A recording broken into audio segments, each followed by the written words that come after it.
creek with no paddle. No aliens to battle where we want to go. Without being pompous, we don't need map or compass. We're launching cattywampus on our new travel show. Space Croutons, only go with us. Space Croutons, on our podcast bus. Space Croutons, we see your retinas, and in space no one can hear you scream. Loopy from our earworms, space shanty theme. Greetings, podience. It's me, Curdy Clammerwood. SALI and I are so glad to have you with us for another episode of Space Croutons 2.0. Today, we have a special treat for you from our very good friend, middle school technology guru and budding radio engineer, Seiver. I don't want to tell you too much, as Seiver has sent us a very interesting account of his recent and not so recent travels and experiences that occurred when his family moved into a new home. Curdy, remember that for Seiver's safety and well-being, we are not revealing his family's new location. You are so right, Sally. Thanks for the reminder. My dad used to say, if your head wasn't screwed on, you'd have to carry it around in a bucket. And if your head's in the bucket, where would I ice my beer? Nevertheless, I'm sure that all of our listeners will be intrigued and astounded by what Seiver has to share with us today. But before we play his story, let's take time out for a word from one of our sponsors, Grande Pharma.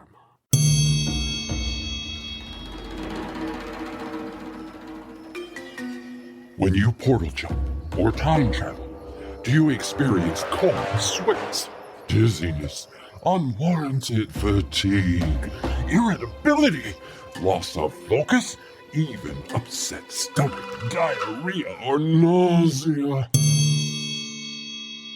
If so, no need to worry. It simply means your brain cannot process all of the conflicting messages your body is sending it due to traveling through time and traveling interdimensionally. Here at Grande Pharma, we have developed a simple remedy that relieves your time travel sickness symptoms. Just purchase our Bon Voyage patch and apply it 24 hours prior to your scheduled departure. You will arrive at your selected destination without any of the ill effects of time travel sickness, thanks to Bon Voyage by Grande Pharma. Conveniently available at all portal shops, interdimensional hub stores, roundabout bodegas, and countless local groceries and druggists. Better living with Grande Pharma. In clinical trials, less than 3% of users experience temporary loss of hearing, unlimited peripheral vision, loss of bowel control, and vomiting. Please alert your healthcare provider if you experience long-lasting memory issues. Do not use if you are pregnant, planning a pregnancy within 3 months of use, or are breastfeeding. Do not operate heavy equipment within 72 hours of use of the product. Do not take it if you have Parkinson's disease, Hansen's disease, or you can actually understand what I just said. And we're back and ready for today's story. Seiver sent us a voice recording detailing what he discovered at his family's new home, or should I say on the family property. Now, let's hear from Seiver. Curdy, I stumbled across something really cool on our property. At first, I didn't know what to make of it, but now I think it's awesome. I have my friend Farewin to help me tell the story. She was there for a large portion of it. I thought it might make the storytelling easier if she helped me out. Thanks for agreeing to help me, Farewin. I'm totally cool with that, Seiver. You're welcome. Why don't you start off by telling the beginning? I wasn't there, and you can tell it better than I ever could. I guess the best way to start is at the beginning. That's the usual method. Stop interrupting. Anyways, Mom and Dad were encouraging me to get outside more. Maybe do some yard work or something. Our house is on 45 acres, and most of it, other than the yard area around my house, is covered in dense woods, the tangled vines, and an amazing gully, but no other kids my age to hang out with for miles around. I was getting stir-crazy in my room anyways, so I told them I would be happy to hang out in the woods behind the house.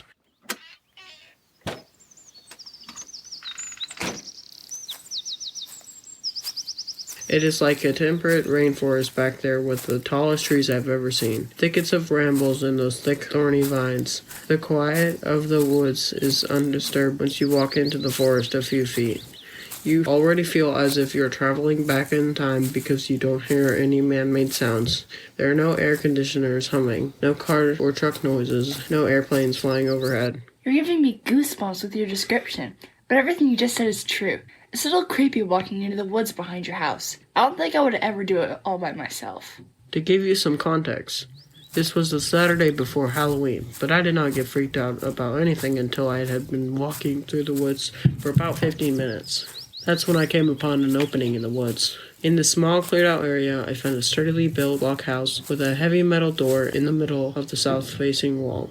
Rectangular windows ran along the building near the roofline. I could see that a power line was feeding into the building. I tried to open the door. Unfortunately, it was locked. I looked around the area near the doorway, hoping to find a fake rock hide-a-key thingamajig, and noticed that an 8-inch circular cement cover laying on the ground a few feet from the door. I lifted up the cover and found a hollowed-out depression with a water shut-off valve and a water spigot and a key. I figured that I had nothing to lose, so I picked up the key and tried it in the door. It fit, and I was able to unlock the door and go inside. Don't stop there. Tell them what you saw inside. I wasn't stopping, just taking a breath. Geez, Farewin, would you calm down? Sorry, I'm just on pins and needles because I know what you found and I can't wait for you to finish telling this part so I can tell about my discovery. You're on pins and needles. That must hurt. Okay, where was I? Right, coming inside the building. I had to pause on the doorstep a minute or two so my eyes could adjust. Even though there are windows around the top of the room, they aren't very large and don't allow a lot of light to come inside, especially in the late afternoon on an overcast, cloudy day. Once I could see inside, I looked along the wall to my right. There was a dusty green camp cot with a folded wool army blanket on one end. The eastern wall of the building was covered in a black chalkboard with markings on the board, chalk on the chalk tray, and a black felt eraser lying next to the chalk. Directly in front of me was a massive table with only one metal chair. Along the wall was a variety of tubes, electrical components, and a microphone. It all looked like it was from Army-Navy surplus store after the Korean War, except for the electronics, which looked more like they came from the 1960s. The microphone especially dated the electronics as it was shaped around like a huge cylinder with rounded ends. The western wall of the building had a wooden structure in the corner with a standard interior door flanked by a hot water heater. A portable electric heater was plugged into the wall next to it. Directly to my left, I found a metal two-door cabinet over a square countertop with the boomerang laminate on it. I didn't see any creepy crawly things inside of the room, but I thought it was better to see what was behind the other door. I bet you were scared to open that door. I know I would have been. There could have been a dead body in there, a skeleton, or maybe even a zombie. I wasn't alarmed at the time. Everything looked fairly normal, other than the outdated electronic equipment. I didn't see anything to make me feel uneasy. The worst part of it was that the wind outside caused the exterior door to slam shut about the time I had reached to turn the knob inside the door. I have to admit, I did jump a little bit when that happened. Behind the door, there wasn't a dead body or a skeleton, and no zombies either. It was just a shower, sink, and a toilet. I was pretty stoked. All I needed was to check and see if the electricity was working, and I would have the coolest shack ever. Mom and Dad would probably even let me spend the night out here once in a while. I was making plans in my mind to add a mini fridge with some soft drinks in it as soon as I could save up some money for some. A pillow and a sheet for the camp cot would make me all set. I tried the light switch in the bathroom, and the fixture came on with a dull, yellowish glow. I mentally added, buy some light bulbs to my list of needs. Are you purposefully dragging the story out? Get to the good part. I want to tell Curdy about what I found in the room, and you haven't even got to the part where I come in yet. Calm down. I gotta tell this in my own way. After turning off the light in the bathroom area, I went back down to the main room and opened the cabinet doors. Inside it was stocked with all my favorite treats, my favorite brand of chips, candies, snack cakes, and even soft drinks. I knew what this meant. I'd already traveled here at some point in the past. I let out a whoop of excitement, closed and relocked the door, and sprinted as fast as I could back to the house. Once there, I dragged my parents back out there to check out what I hoped would become my shack. We had to bring flashlights with us, since the time was getting very close to dark. The next day, Farewin's family came over for a visit and to trick-or-treat with my family, so I decided to take her out to see my amazing shack. Finally, now can I tell about what I discovered? Go ahead. When Seiver showed me the building, I was pretty excited, but I think the shack is a horrible name for it. If you fixed it up a little, it would be amazing. I immediately realized the electronic equipment in the building was basically a shortwave radio system setup. You see, my granddad has one at his house, and he lets me use it whenever we go to visit him. After spending nearly a month with him over the summer, he says I could run the whole station by myself if I had to do it.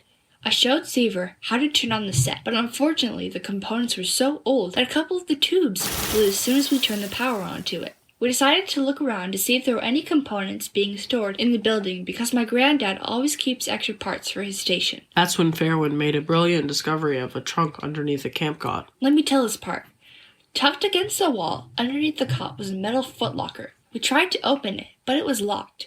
We searched the cabinet, but didn't find a key in there. Seiver got a little frustrated and kicked the footlocker, and that did the trick. The lock popped open. It didn't do anything good to my toe. I felt like it broke it. Inside the trunk, we found a very fascinating book. I guess you could call it a journal. As we read the first few pages, we soon discovered that the journal belonged to a man who had lived in the same house that Seiver's family is living in now. Only he lived in the house during the early 1960s.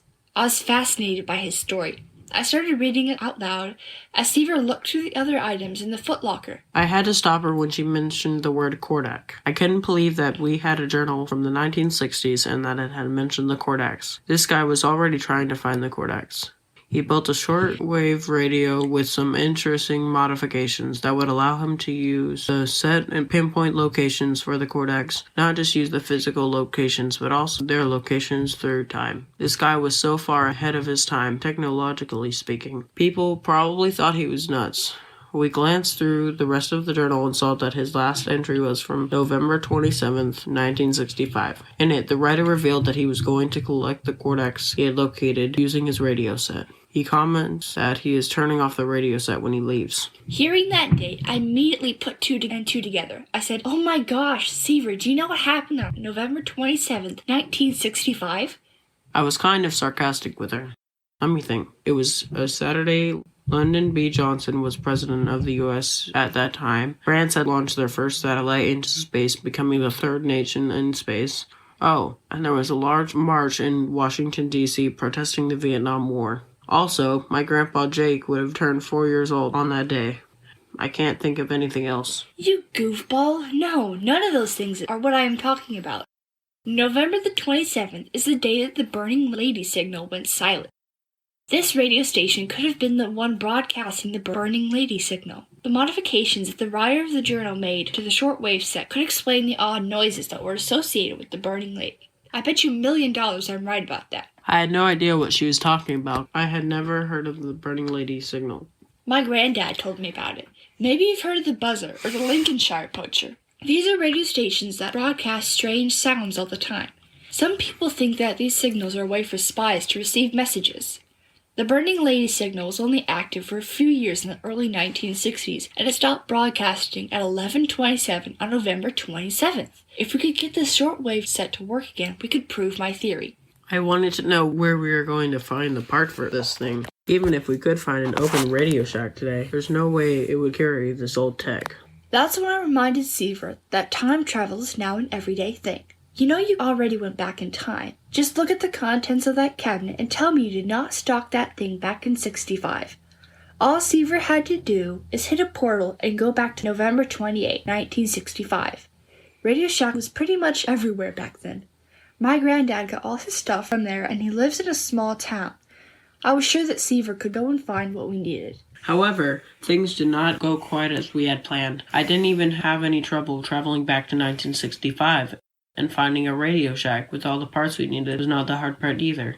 I found the trunk underneath the cot just as Farewin had seen it on the day before, or almost 51 years later depending on how you look at it.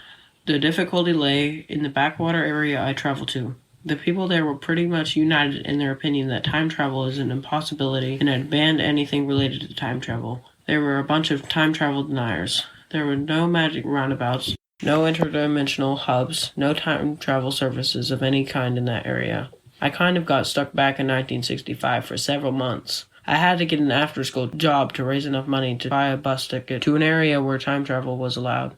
Fortunately, I had the shack to shelter me, and no one hassled me about school attendance since I only worked after-school hours and on weekends. I just had to stay out of sight during the school day, and all the adults thought I was in school.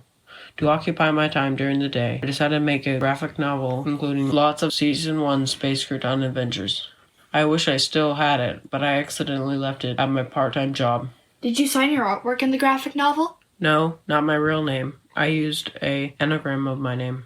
Let me guess. You signed it Revise? That's right. How did you know that? It's just the most famous graphic novel in all of North America. It was the first one ever published, and it came out in early 1966. Other graphic novels came out in the mid-70s, but only yours in the 60s.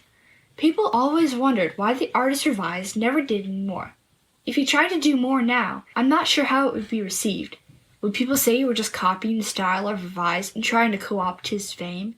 Hey, I'm famous. Yep, but only you and I know about it. How about an autograph? That is all of the digital recordings Seiver shared with us. Thank you, Sally, for your able AI assistance. And thanks to Seiver and his friend Farewin for sharing this story. Sounds like a great adventure. Personally, I would like to know more details of his time in 1965. I'm sure that was quite a challenge to a young person of today to get along without so many of the things that are commonplace now. Imagine it. Seiver had to live without streaming movies, online searches, and Minecraft. Well, I think we should talk with Seiver further to see if there are any clues as to the identity of the man who left the journal. I'd really like to know more about him. And as we close, friends, remember that chocolate is better when you don't keep it in your pocket, and as always, keep peace in your hearts until our next story time. So when we leave the station for each time or space vacation, you won't wanna miss it. If you do, well, you can kiss it. Space Croutons, Season 2.0. Space Croutons, brings new worlds to know. Space Croutons, Subatomic afterglow. as we cruise the Milky Way by Tractor B. And the Quardacks are just a distant dream. And our brains have turned to sour cream. Loopy from our earworms, space shanty feet. Space Croutons. Space Croutons is a work of original fiction. Similarities to persons, situations, or events, real or fictional, is coincidental and unintentional. Created and written by Jerry, Jace, John, Della, and Jeff Goodson. Episode story by Della. Original music by Jeff. Production by Della and Jeff. Featuring the voice talents of Levi Blakesley, Marianne Ripsum, Jeff, and Sally.